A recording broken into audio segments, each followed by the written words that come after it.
Welcome. We are here backstage with Geoffrey Morrissey. We're at the Boston Calling Music Festival. This is what I've been most excited for all day. We are chatting with Bully right now. They just put on an incredible set. Guys, thank you so much for chatting with us. How's the day been going? Thanks. Thank you. It's been going great. Yeah, it's been good. And then, I'm sorry, could you just introduce yourselves for our listeners? I always forget to ask this question. My name's Stuart. I play drums. Alicia, I do guitar and vocals. I'm Reese, I play bass. I'm Clay, I play guitar. Awesome. Well, thank you guys so much. And again, great set. Is there anyone you're looking forward to seeing today? We were really excited to see Fiddler. They did really awesome. They are so good. Yeah, they're amazing. Mind-blowingly good. Nice. And then, so, how did you guys meet? How did this band sort of come together? Stuart and I had played music together previously, and I kind of played some stuff for him, and he was like, you should start a band, and I'll play drums for it. So then Stuart and Clay, our other guitar player, had gone to college together, and then Reese and I ran down to the venue that he booked at, so we were all just kind of friends. Nice. Yeah. And then, so, this has been the most impressive thing. I read in an interview that you sort of started singing the way that you've been singing only 2 years ago. And it has to be so grueling for your voice. How do you sort of keep it, you know, well? How do you not lose your voice? I really don't do anything at the moment. I'm trying to. Like, I have a goal in mind, and that is to find a good vocal coach who can teach me how to properly warm up. But so far, the only one I've been to has been like, hey, your voice is completely screwed. So, but it's not. It's like totally fine. So I don't know. It's very natural right now, but I'll figure something out to cater to it once it's a problem. But usually it's totally fine. It just happens, and it's fine. That's awesome and incredible, and keep on rocking. Thanks. So, when you said that you were writing for Bull, you were trying to be a little bit more straightforward and less abstract than other projects. So, what inspired that shift for you? I don't know. I think that, like, previously when I had written lyrics, it was really easier for me to kind of just kind of trot around what I really wanted to say, and kind of as a way for me to make sure that all the lyrics are cohesive and make sense and are up front and aren't covering anything up. It just kind of, that's how it spun out, and it just ended up being really blunt and kind of honest as a way for me to make sure that I was sending a clear message and that I was understanding what I was writing about. Awesome. That sounds good to me. So I'm really interested to hear about the band's recording process, because I know that you were an audio engineer and that you take this stuff really seriously. So how do you guys roll in the studio? Well, we usually all get in there. We'll do, like, for this last record, we did 7 days of basic tracking. Reese and Quay flew home. Stuart stayed, and we did vocal stuff, and then I started mixing. And they're pretty cool with me just kind of taking the reins as far as that stuff goes. I like to make sure one other person is there. Usually Stuart, in case I'm losing my mind, or in case I need to be like, hey, is this kick drum sound punchy enough or whatever. So yeah, that's kind of how it works. Awesome. And then, so I heard that you guys were writing a little bit in August. How did that go? We were what? That you were writing for the next record in August. I read that in Oh yeah, I've just been writing some stuff as we've been traveling. It's just all really kind of bare bones right now, but hopefully we'll get some new stuff worked into the set before the end of this tour.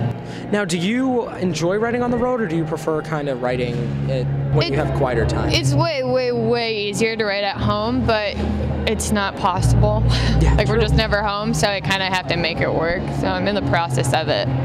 And I saw online, you all have awesome pets. So do they get to come on the bus at this point, or not yet? No, we're just in a van. We wish that would be awesome. But Reese has a bird, so it would poop everywhere, and I have an 80-pound dog, so. I was going to say, the 80-pound dog looks massive, but so cute. Yeah, it's so adorable. And the bigger the dogs, they more think that they're lap dogs, which I find so interesting. So, like, they just kind of hop up, and it's like, oh, how nice. But so this has been the question that I've been asking everyone this festival. Ryan Adams just released a cover of Taylor Swift's 1989 from front to back. I see a head shake. Now, what do you have thoughts on the record? No, I want to skip that question. Okay. If that's cool with you. No, well, okay, so let me see how I can rephrase it. Okay. If you could take any song and say that you wrote it, make it your own, what song would you want that to be? And it can be different for all of you, too. Wait, any song period or any song off that record? Oh, no, any song period.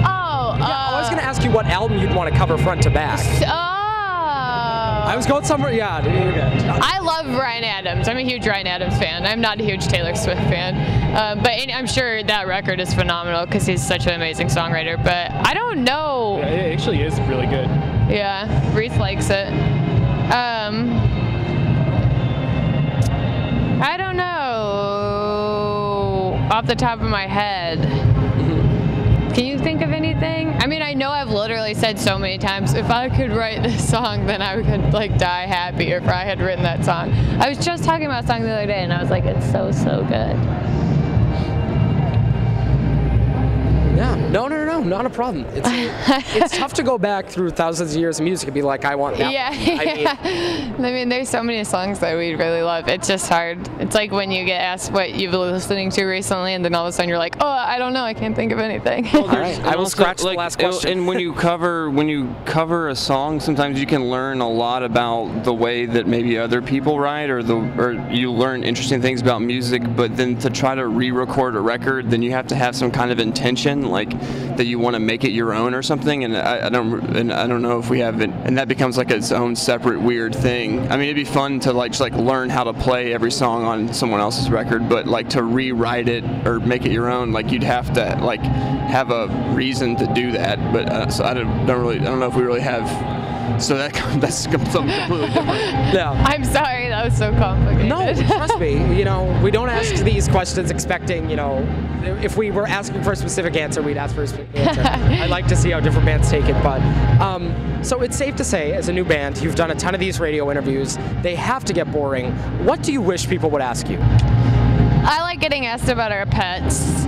Your pets? Okay. Yeah, that's nice. I like that because you spend so much time missing them on the road. It's nice to talk to them and to talk to something else about something else other than like making the record and kind of stuff like that. So good. So thank you. No worries. So sort of to go back a little bit, if you can remember, who has your ear right now? What? Who has your ear right now? Who are you guys listening to? Mets. I'm sorry. I've been listening to a lot of Mets. METZ, the band. Mets. Yeah. Oh, okay, Mm-hmm. nice. Yeah. I've been listening to that Vince Staples record a lot. Sweet. All Dogs. All Dogs. Well, perfect. And is there anything else you guys want to get out there for our listeners, or do you think we've covered it? I think we covered it. Yeah, thank you. Thank you guys Thank so you. much.